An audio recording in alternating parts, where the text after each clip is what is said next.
Hello everybody, today I'm going to show you this Venture Lighting 400 watt tubular metal halide lamp.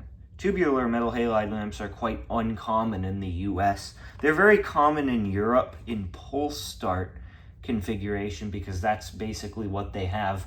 But in the US, like in probe start configuration, which is like what we have, we do have pulse start lamps, but they're not as common. Well, these tubular lamps are quite uncommon. And let's take a look at it. There's the Venture Lighting logo. Metal Halide System Solutions. Never heard anybody call a lighting technology a lighting system before. Some warnings, which you can pause the video and read those if you want to. And then basically uniform pulse start metal halide lamp. So this isn't a pulse start metal halide lamp.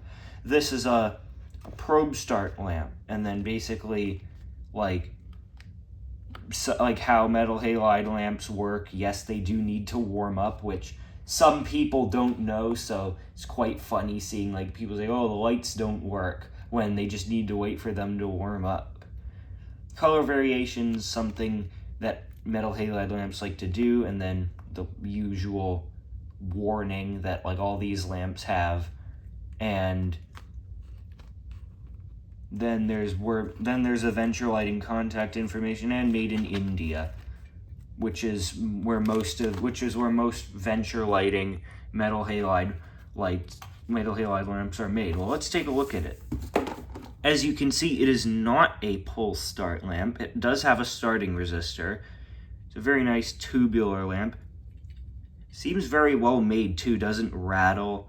There's the support, there's the getter, there's the heat shielded like wire, and then there's the etch, Venture, and then some phone number, and then MH400W/HBU/T15 M59 ballast.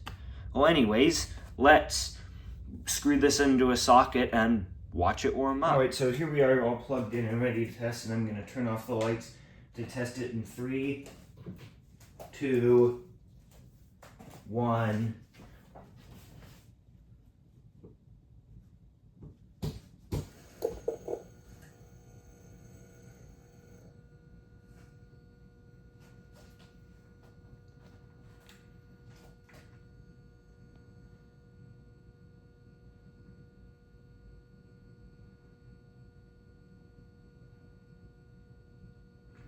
Alright, so it's starting to warm up, so let's switch it to time-lapse.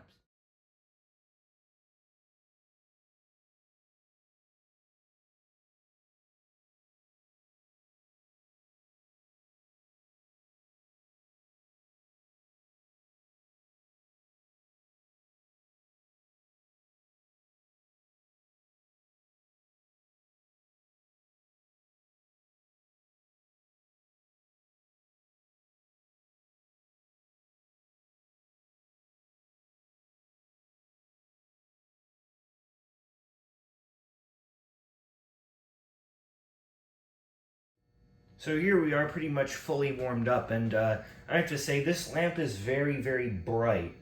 It's not as bright as the 360 watt high pressure sodium lamp, but I guess that's just the benefit of more efficient lighting technologies. But yeah, it's definitely quite bright, brighter than the other used 400 watt metal halide lamps that I have, and it's tubular. But the thing about tubular lamps is that since the size of the envelope is a lot smaller, it's closer to the arc tube, which means it's going to get hotter. So if you touch this lamp, you will almost certainly be burned worse than if you were to touch an elliptical shaped 400 watt metal halide lamp. And that also means that these lamps, like if it was to explode, like at the end of its life, which metal halide lamps like to do sometimes, then it would make more of a mess because the envelope is closer to the arc tube, if you know what I mean. So yeah, anyways, we can see there's some more halide salts there that evaporated, but that's a good thing because that means this lamp will last longer if it has more halide salts, because very often these lamps will lose their halide salts and just turn green, like a mercury lamp. Well, anyways, that's about it for this video. Thanks for watching, and I will see you next time.